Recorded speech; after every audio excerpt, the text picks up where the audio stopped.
Donc, je vous propose que l'on démarre cette conférence de presse. Bien entendu, d'abord démarrer cette conférence en remerciant le restaurant, le Resto Piquet qui nous accueille ici en face de l'hôpital Robert Piquet.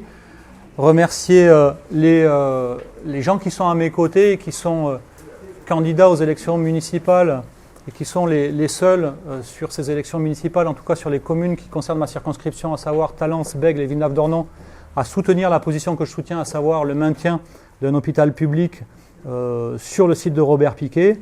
Remercier les associations avec lesquelles j'ai travaillé depuis mon élection, je vais dire le surlendemain quasiment de mon élection, à savoir le comité Robert Piquet, l'association Rio, l'association Talence en commun, appelée aussi TEC, et l'association Santé un droit pour tous.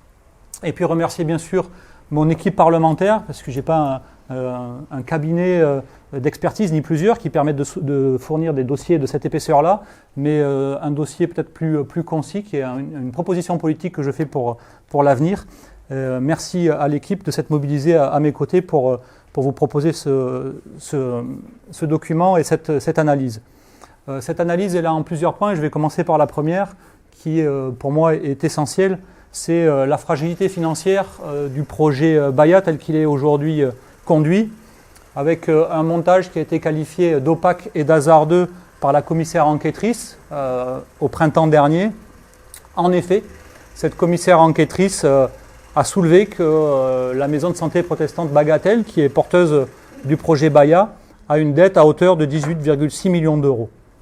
Ça, c'est un premier problème selon moi. L'autre sujet qui a été soulevé notamment par Patrick Bouillot, c'est la caution bancaire qui a été portée par Bordeaux Métropole. Caution bancaire pour ce projet, qui est une caution qu'on estime illégale puisque ça ne rentre pas dans les compétences de Bordeaux Métropole. Et on a toujours un recours qui est pendant devant le tribunal administratif. Et donc c'est aussi un point de fragilité. Ce qui m'inquiète particulièrement dans cette fragilité, c'est que, en fait, le projet, au regard de ces deux éléments déjà, peut s'effondrer du jour au lendemain, j'allais dire. Et moi, je trouve que c'est irresponsable de mener un projet dans de telles conditions alors que ça concerne 200 000 personnes sur le bassin de vie qui ont besoin d'un hôpital pour se faire soigner. Ça m'inquiète aussi parce qu'aujourd'hui, le projet est au bord de l'effondrement, mais en plus, dans ce projet-là, qui est un montage financier à hauteur de 90 millions d'euros, il y a 30 millions d'euros d'argent public. Et moi, en tant que député, j'ai aussi le mandat de faire attention à ce qui est fait de votre argent, de notre argent, sur les dépenses publiques. 30 millions d'euros, ça correspond à ce que mettrait le ministère des Armées pendant 20 ans, 1,1 million d'euros en moyenne par an pendant 20 ans, plus un apport de 9 millions d'euros, ce qui fait 30. La question qui se pose aussi, c'est au-delà de ces 20 ans, je pense que le ministère des Armées existera toujours et que donc les 1,1 million d'euros, il sera toujours nécessaire sans doute de les verser. Et donc on voit qu'au-delà des 20 ans, c'est beaucoup plus de 30 millions d'euros d'argent public qui seront engagés. L'autre aspect, c'est la fragilité technique et les impacts sanitaires de ce projet tel qu'il est conduit. Aujourd'hui, j'ai pu rassembler, après ces 2 ans et demi de bataille, beaucoup de témoignages aussi, des gens qui sont venus spontanément me voir, des personnels civils, des personnels militaires, de la maison de santé Bagatelle comme de l'hôpital Robert Piquet, pour me dire que nous faire croire qu'on va faire rentrer 40 000 urgences dans un timbre-poste comme celui de Bagatelle, c'est juste impossible. Nonobstant le fait que ça participe à bétonner massivement et à rendre l'accessibilité de la route de Toulouse à hauteur de Bagatelle absolument impossible. Ça, c'est la fragilité technique qui m'a été remontée, qu'on a pu analyser les uns et les autres aussi en regardant cet épais dossier de plus près. Mais je relève aussi qu'on perd des services stratégiques et indispensables. On perd le service qui s'appelle NRBC. Alors derrière l'acronyme, c'est nucléaire, radiologique, bactériologique et chimique. Et on voit qu'aujourd'hui, avec cette actualité du coronavirus, qui peut prétendre qu'aujourd'hui on n'a pas besoin de services qui ont cette expertise, qui permettent de faire face à des pandémies de ce type-là, et je passe, mais, parce que le temps m'est compté, sur le risque notamment nucléaire, puisqu'il est aussi prégnant ici avec la centrale de Blaye qui est à nos portes. On perd aussi un héliport dans l'affaire, Et c'est pas anodin non plus sur les enjeux sanitaires. Ce qui m'a été reproché aussi quand j'ai dit que je voulais maintenir cet hôpital Robert-Picqué, et je le précise, je veux maintenir l'hôpital Robert-Picqué avec une coopération avec Bagatelle. Il est hors de question qu'il n'y ait pas cette coopération. Et ça, c'est mon point d'entrée absolu. On m'a opposé cette question de l'emploi. On m'a dit, si vous voulez le maintien de Robert-Picqué, c'est que vous êtes contre les emplois à Bagatelle. Il y a un fait qui est impossible à contester. C'est que les soignants soignent des patients. Et plus il y a de patients, et c'est la question démographique aussi dans le secteur, plus on a besoin de soignants. Et donc ce n'est pas les murs qui vont soigner les gens, mais c'est bien les personnels soignants. Quand on les répartisse entre Robert-Picqué et Bagatelle, avec une part ici que moi j'estime devoir être publique, ça n'a aucun impact sur l'emploi, ça a plutôt un impact positif. Il faut savoir que le projet aujourd'hui, tel qu'il est présenté, fait perdre 600 emplois quand on regarde ce qu'étaient les deux structures précédemment et ce qu'elles deviennent une fois fusionnées, parce que vous comprenez, on mutualise et que tout ça fait gagner en compétitivité ou je ne sais quel autre terme qui n'a rien à voir avec la santé. En tout cas, aujourd'hui, le projet tel qu'il est présenté fait perdre 600 emplois. Je voulais aussi savoir, sur ces fragilités, comment aujourd'hui on arrive en 2020 avec aucune étude chiffrée, sérieuse, de l'implantation de cette coopération sur le site de Robert-Picqué avec la coopération sanitaire avec Bagatelle. On avait ici 25 hectares de disponibles pour implanter un hôpital public de proximité et qui soit performant. Et là, j'en viens effectivement à ce que moi je propose sur cet hôpital public de proximité et performant. C'est l'alternative que j'appelle Robert-Picqué 2022 parce qu'il est urgent que cela aboutisse. On voit déjà le retard qu'a pris ce projet Baya, ce qui dénote aussi de sa fragilité, de son impréparation. Pourquoi maintenir Robert-Picqué ? Parce que c'est un hôpital, et tout le monde le dit, et je pense que vous ici qui en êtes les usagers, il est déjà performant, il a toutes les qualifications nécessaires, il a été rénové il y a 20 ans. Et il existe déjà une coopération sanitaire avec Bagatelle, et je le maintiens et je l'affirme, il faut qu'elle perdure. Je vais aussi mentionner le témoignage qui m'a été fait par l'ancien médecin-chef de Robert-Picqué, M. Griffet, qui a dit qu'il ne comprenait pas comment on avait pu étudier ce projet de fusion, en tout cas de fermeture et de fusion des services vers la maison de santé Bagatelle. Il pense que, et il est médecin-chef, ce que je ne suis pas, moi j'ai pas un regard, j'ai une analyse politique de la situation. Lui, il a un regard sanitaire et il dit qu'il ne comprend pas comment ce projet a pu aboutir et que en gros c'est aberrant. Mon objectif, il est de maintenir un hôpital qui peut maintenir les spécialités nécessaires. Aujourd'hui, je vous ai parlé de l'actualité, mais faire aussi revenir celles que l'on a perdues. Et là, on parlait coronavirus. Je peux vous parler d'un laboratoire de niveau P3 qui préexistait à Robert-Picqué, qui a été fermé, toujours par contrition du personnel et pour faire des économies. Laboratoire de niveau P3 qui serait habilité aujourd'hui pour travailler, faire de la recherche, faire des analyses sur le coronavirus dans un cadre de confinement suffisamment sûr. Voilà pour les problèmes sanitaires.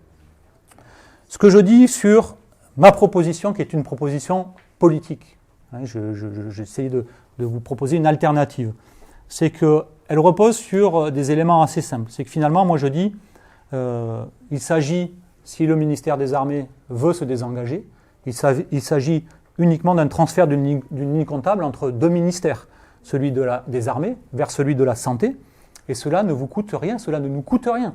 C'est sur un coin de table, on met une signature, nous au Parlement on vote un budget tous les ans, je peux vous assurer que les transferts budgétaires d'une ligne à l'autre, ça se fait aisément, il suffit d'une signature et de le voter. Donc ça, ma proposition elle est de ce transfert, d'un transfert qui pourrait porté sur une partie seulement du foncier, c'est ce que j'explique. Vous avez les plans quasiment dans le cahier central du document que je vous propose. Il porte sur 13,8 hectares, ce qui est un peu plus de la moitié de la surface actuelle, qui permet de voir venir dans le temps et de faire face à l'augmentation démographique. Ça permet éventuellement, s'il y a besoin d'agrandir, d'accueillir de nouveaux services, de remettre ce laboratoire P3 dont je parlais. On a la place pour du long terme. Le reste du site, pour moi, il a vraiment une vocation à devenir un nouveau poumon vert pour le sud de l'agglomération. Et c'est là que ma proposition, elle est aussi alternative. Je dis on garde un hôpital public de proximité, performant, qui rend service à 200 000 personnes de tout le bassin. Ça va presque jusqu'à la Brède, les gens qui viennent se faire soigner ici, avec des urgences qui accueillent.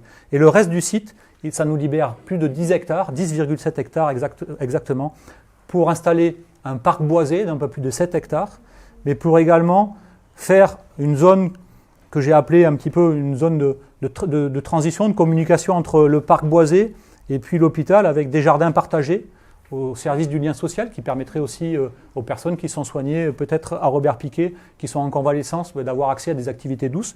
Il y a aussi un EHPAD qui est adossé de l'autre côté, qui pourrait bénéficier de ce poumon vert et de ces jardins partagés. Et puis au service social, parce que, au service d'un lien social, parce que je propose d'y implanter aussi une maison intergénérationnelle qui permet de loger notamment des étudiants avec zéro artificialisation des sols, sans mettre 1 mètre cube de béton en plus, sur une proposition simple. Et là je parle à Patrick Bouillot qui est candidat pour les municipales sur la ville de Villeneuve-d'Ornon et qui est aussi conseiller municipal d'opposition. Cette proposition est assez simple, c'est un habitat intergénérationnel, un service municipal qui permettrait de mettre en relation des étudiants avec des personnes âgées en situation d'isolement ou pas, mais qui pourraient avoir une maison, comme on a souvent le cas quand nos enfants partent, de la place à disposition. On n'a pas envie de sortir de notre maison, mais pour autant, la maison a de la place. Et donc on pourra accueillir ici des étudiants, moyennant éventuellement une mise en relation, des facilités administratives pour que cela se fasse dans un cadre encadré, que éventuellement les étudiants puissent apporter quelques menus services, ou au moins de leur présence, des personnes âgées isolées. J'ai regardé les statistiques de l'INSEE, on a étudié ça un petit peu. Uniquement sur la ville de Villeneuve-d'Ornon, c'est un potentiel de 500 à 1000 étudiants qui pourraient être logés. Je le rajoute avec 0 mètre cube de béton. Et ça me semble, c'est pas la panacée pour les logements étudiants, mais ça me paraît une piste intéressante à développer, sachant qu'aujourd'hui, on est en déficit sur la métropole de plus de 10 000 logements étudiants. Et donc, si déjà, avec les villes de Bègles ou de Talence, on arrivait à développer cette proposition, on réglerait déjà, au moins temporairement, on pourrait tempérer tout ça et proposer des solutions. Enfin, sur le coût pour nos impôts, nous, nous, contribuables de la métropole. Et bientôt, pour certains, futurs élus ou élus, parce qu'on paye nos impôts ici aussi, ce projet coûte moins cher. Aujourd'hui, le projet tel qu'il est porté, ça veut dire que les 25 hectares, une fois qu'on a tout rasé, sont rachetés par Bordeaux Métropole. Moi, dans le projet alternatif que je vous propose, seulement 10,7 hectares basculeraient vers Bordeaux Métropole. Et au regard du prix du foncier aujourd'hui sur Bordeaux Métropole, c'est plusieurs dizaines de millions d'euros d'économisés. Ça avoisine quasiment les 100 millions d'euros qui sont économisés sur ce que Bordeaux Métropole serait tenu de mettre pour racheter 25 hectares de foncier. Donc tout ça me paraît cohérent. En tout cas, il me semble que c'est une proposition politique qui est cohérente. Elle est à discuter sur les détails, sur la technique, sur refaire des beaux dossiers avec des cabinets qui ont des compétences plus pointues que la mienne, mais j'espère qu'ils auront au moins autant de bon sens. Et c'est en cela qu'aujourd'hui, je demande au Premier ministre, il y a un courrier que j'ai envoyé, je demande au Premier ministre un arbitrage avec les 2 ministères concernés. Un arbitrage qui relève de sa compétence, de dire on fait un choix pour le territoire, de basculer vers le ministère de la Santé. Et pour ça, on a besoin d'une étude, je vous mentionnais qu'elle n'existait pas, d'une étude indépendante et chiffrée qui doit être commandée par les services du Premier ministre. Parce qu'ici, ça me paraît délicat aujourd'hui d'avoir des gens qui sont jugés partis dans ce projet-là, de produire des études, éventuellement d'en escamoter d'autres. Je vous ai fait grâce aussi de toutes les difficultés que j'ai eues à avoir accès aux études, certaines qui m'ont été envoyées avec des pages qui manquaient, les pages notamment où il était question des transferts de charges et des choses comme ça. Bref, tout ça demande un arbitrage sérieux par des gens qui soient un petit peu au-dessus de la mêlée, qui ne soient pas partie prenante avec ce projet. Et donc voilà quelle est ma démarche aujourd'hui que je voulais aussi vous présenter en même temps que cette conférence de presse. Et je m'arrête là pour cette présentation qui est déjà trop longue. En tout cas, vous retrouverez tous les détails dans le document et je me tiens à la disposition de la presse pour répondre à quelques questions et éventuellement après d'échanges avec vous tous.